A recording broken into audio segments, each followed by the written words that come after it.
Okay, we are going to be washing the under drain gravel and the separation layer gravel.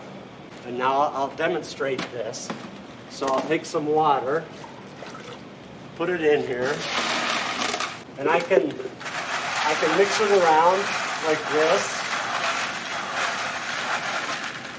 And then you see the water is still it's not clear.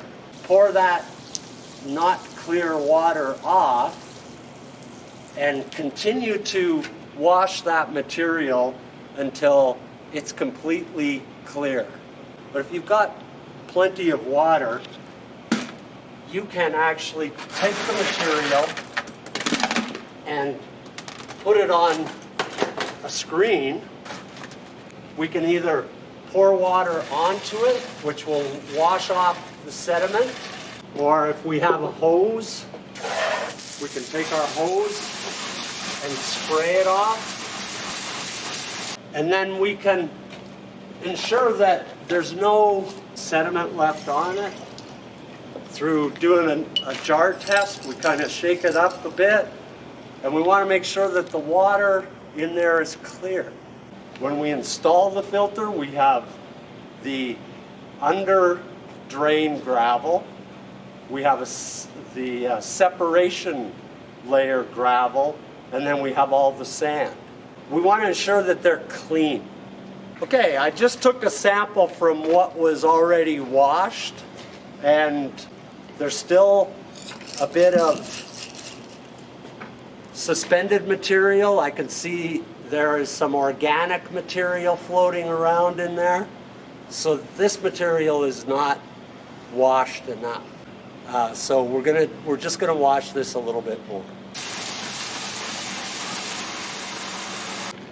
I've washed that under drain gravel, and this is how clear the water should be when I'm finished washing.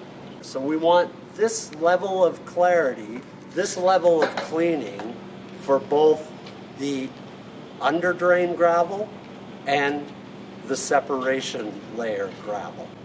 Okay, so this is a sample of the separation gravel, the separation layer gravel. Some clean water, and you can see how dirty that is. And now I gotta wash all that off. Use the screen, just like we did before. So now I'll take some of my separation layer gravel. Again, I can either scoop water onto it and wash it off, a hose, and so I'll spray it off. And we'll do the same thing. Put it in my jar, get some water in there. And so I can still see there's some turbidity or there's some suspended material in there. And so I'm going to wash it again until it comes clear.